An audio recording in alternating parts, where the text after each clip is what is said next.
Hello and welcome to the Stockout. The Stockout is your show at FreightWaves for all things related to the consumer packaged goods industry, the CPG industry, and their supply chains. The CPG industry makes up about 1/5 of all freight transportation. So I think if you're involved in freight transportation or a broker, you should care, even if you're not directly involved in CPG. And today on the Stockout, I'm going to split the show up into two parts, talk a little bit about CPG news, which really the biggest thing right at the moment is this industrial CO2 shortage, which primarily hits food and beverage industries and could potentially hit them pretty hard, particularly in Europe. I'll talk through what's causing that, which industries are going to be most affected. And after that, I'll discuss CPG transportation with Kevin Williamson. Kevin is the CEO of RJW Logistics Group. So we'll have a good discussion on how CPGs can make their middle mile more efficient. And I want to thank RJW Logistics Group for sponsoring this show. RJW owns and operates every step of the middle mile.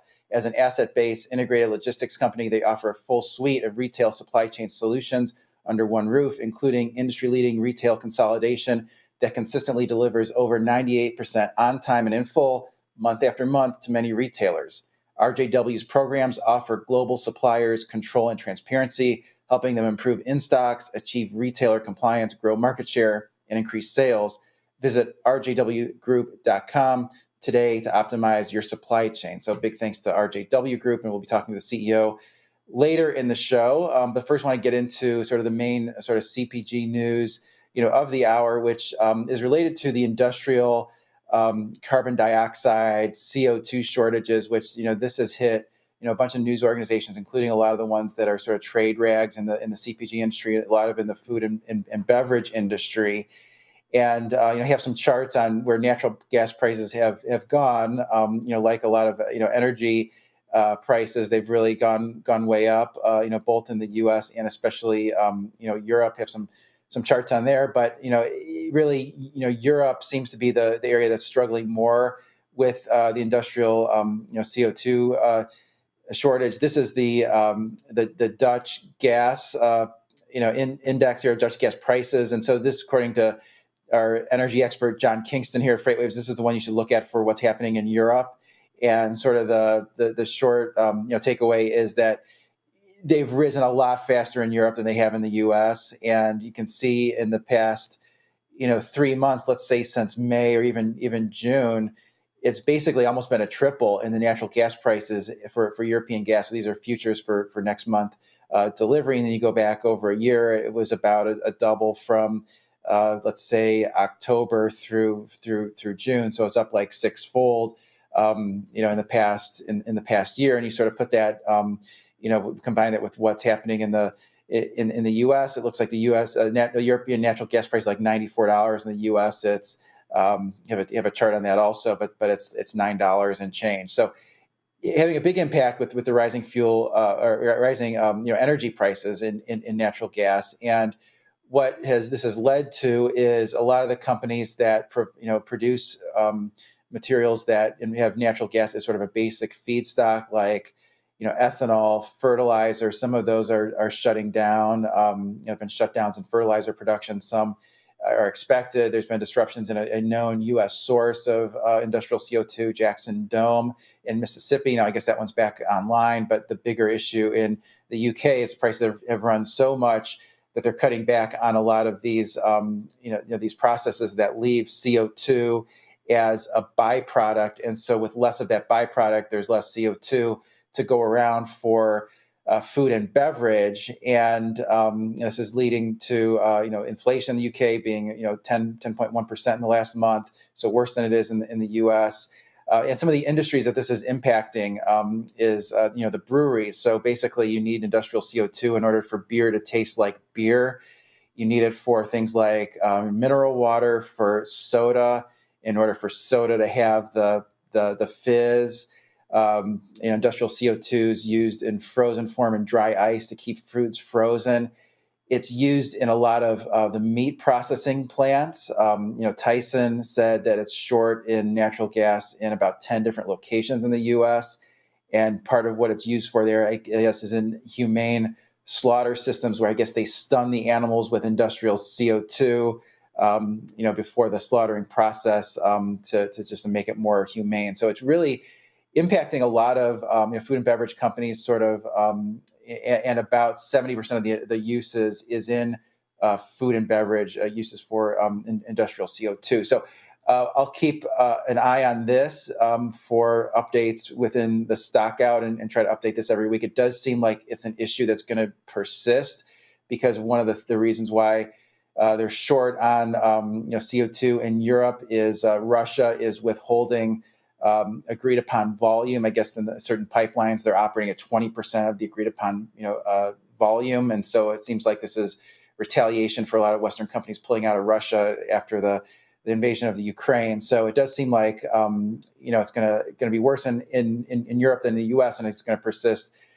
for some time, unfortunately. So this will be something I'll keep everyone updated on in the stockout. So before we talk to the RJW Logistics Group CEO Kevin Williamson, just give another quick thanks to that company. Are you assessing the advantages of prepaid versus collect freight management for delivery into retail? It's going to be something we're going to talk with Kevin about. RJW's retail consolidation program consistently delivers over 98% on time and in full to ensure a stronger shelf presence, increased in-stocks, retailer compliance, and overall retail supply chain improvement. Visit rjwgroup.com to speak with a retail logistics expert about the advantages of RJW's program and to make the best decisions for your business. So big thanks to RJW Group. And with that, would like to bring on their CEO, Kevin Williamson. How you doing? Thanks for having me on today. Yeah, no problem. Yeah, thanks for joining me, and thanks for sponsoring the show. Really appreciate that. Yeah, absolutely. I think logistics is a little bit easier than the political spectrum across the world and how it impacts CPG with C2O. I mean, that's intense. This is easy. Yeah, exactly. I mean, we did a thing here on FreightWaves of sort of what's the area of most uncertainty going forward, and people had different responses there. But my response was, you don't know what's going to happen with China. And their situation with Taiwan and COVID lockdowns and all those things, but you really have to add Russia to the mix as well. So wanted to ask you. I mean, you talk a lot about sort of this collect delivery program versus prepaid delivery program in CPGs. Why don't you explain those to listeners, and what are the advantages and disadvantages of each? Sure. Well, when you look at the collect program specifically with Walmart looks at low cost. So everyday low cost. How do we get it from the vendor, the supplier, directly to the RDCs, or the regional distribution centers, and then to the shelves? Collect program was built to service those bigger CPG companies, for them to hold safety stock within those RDCs and then replenish the stores beyond those. So it was built really off of understanding that we're going to keep the cost low, and we're going to have a supply chain that's going to replenish those stores. But there's only so much room within those RDCs for that network to hold on to.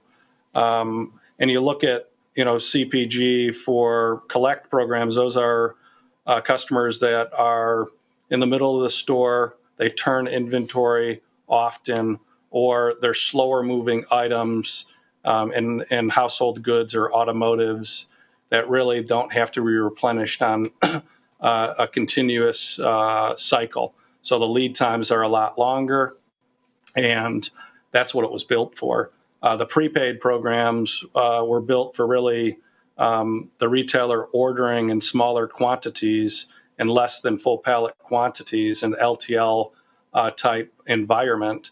And a consolidator comes into that to consolidate all those prepaid orders to get it to the RDC more often and with shorter lead times. The advantages of obviously the collect network are lower cost, slower moving, but the disadvantages to that, as you take a step back and you look at it, are they're not always going to pick up from your dock on time at times they'll create congestion at the dock because of missed pickups, because they have so much within that collect network to pick up. And as you see certain spikes through replenishment, some of those cogs can get wore down. And then, recently we've seen a lot of suppliers coming to us in the collect network saying, hey, our docks are getting clogged up. They've reintroduced some surcharges on the collect network to increase fuel surcharge because of the inflationary pressures that retailers are feeling. And the delta between the cost of a collect program and prepaid program, that delta has shrank.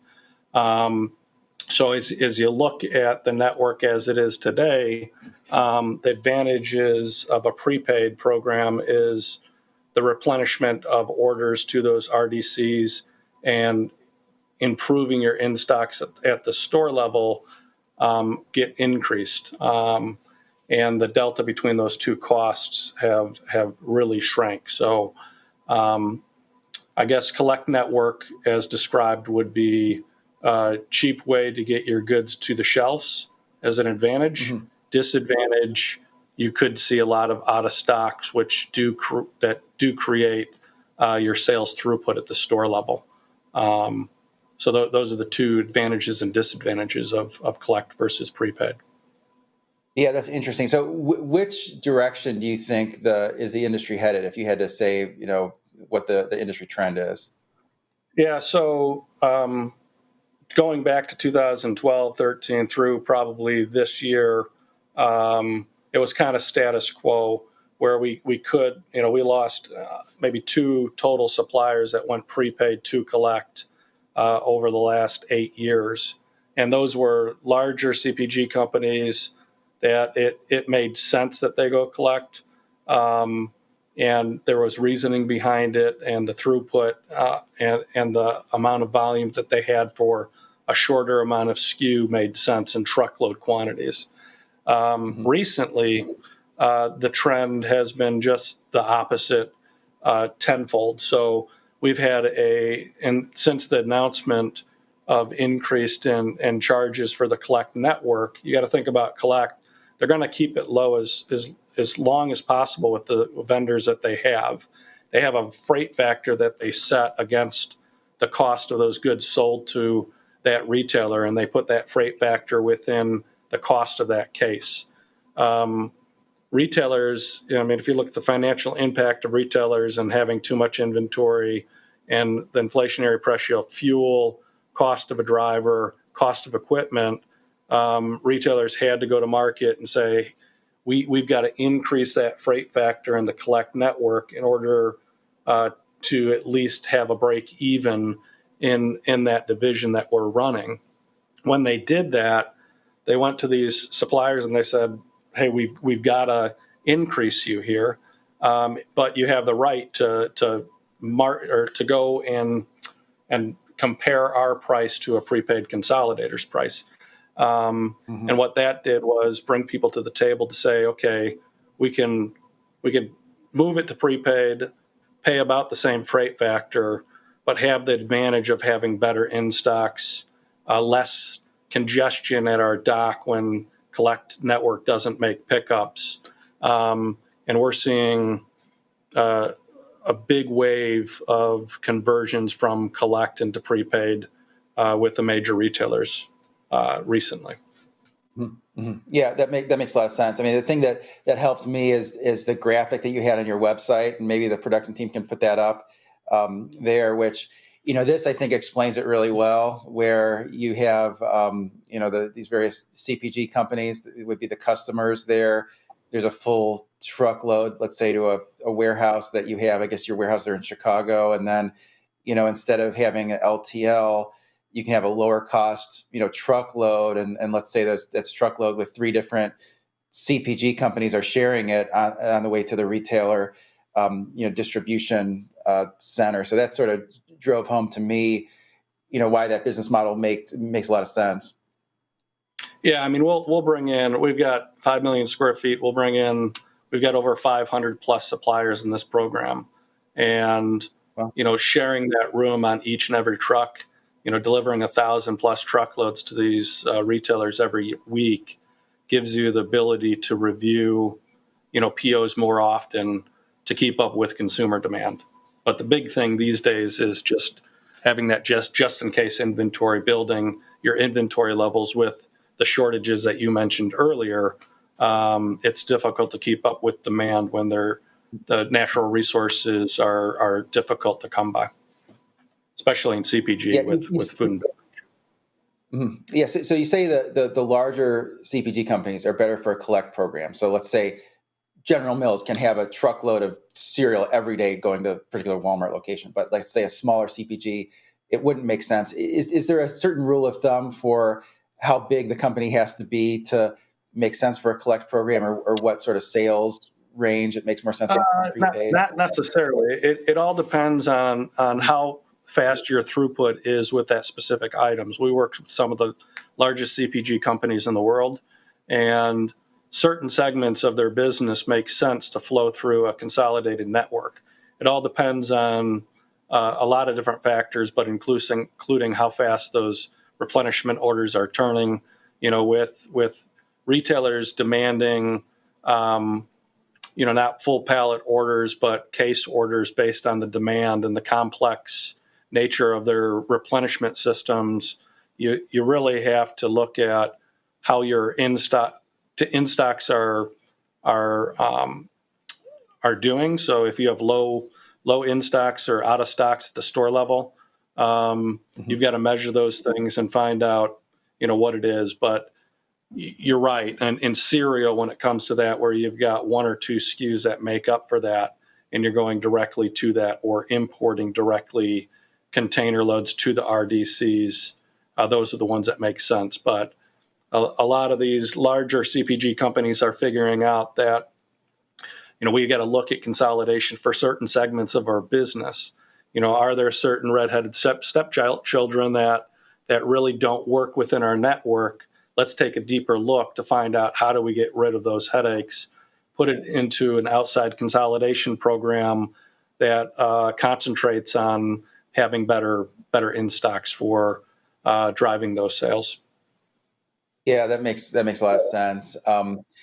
You mentioned the fees for the collect customers, how those have increased. Is there any more detail there? I mean, you sort of talking on your website how you're 99% on time, 98% in full.